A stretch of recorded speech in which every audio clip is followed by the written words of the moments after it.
सौरभ सोनी जी आगरा से। राधे राधे महाराज जी। राधे राधे महाराज जी। महाराज जी आपके चरणों में कोटि कोटि प्रणाम।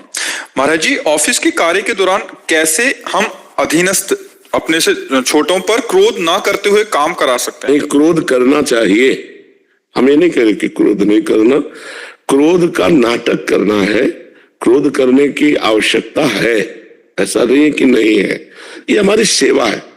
तो अपने अपने अधिकार, जैसे टीचर है थोड़ा कड़ा स्वभाव रखेगा तो बच्चे अनुशासन युक्त रहेंगे।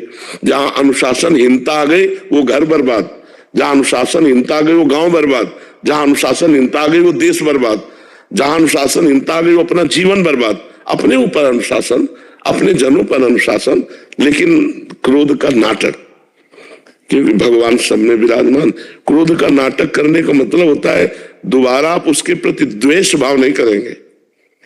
जब आप मिलेंगे तो फिर वैसे मिलेंगे जैसे रोज मिलते हैं, लेकिन उस समय जब आपको शासन करना है तो आपको दूसरा रूप दिखाना।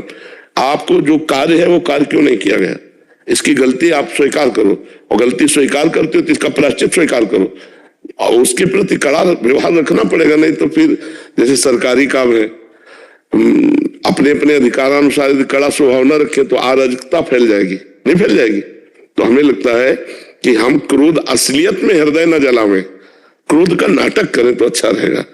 बच्चों से है, माता पिता अपने बच्चों के दोष दर्शन करें, उन पर क्रोध करके दोष निवृत्ति की भावना करें।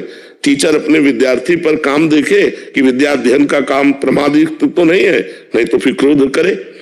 पहले हम विनय से काम लेते, साम नीति, फिर उनको हम दाम नीति, प्रलोभन की आप पढ़ लिख कर अच्छे, फिर दंड नीति।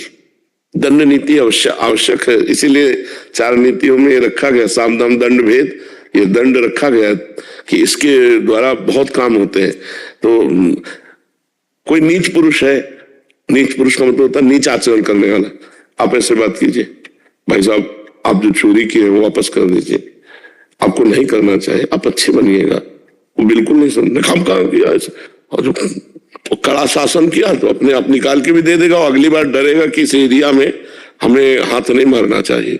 तो भय एक शासन सत्ता को, एक समाज को सुरक्षित रखता है। ऐसा नहीं कि भय की, पुलिस का भय ना हो, कानून का भय ना हो, तभी राक्षसी देख लो वृत्तियां कैसी फैल जाए। तो हमें लगता है कि आप जिस भी डिपार्टमेंट में हो, अपने अधिकार के अनुसार धर्म पूर्वक शासन करना अत्यंत आवश्यक है।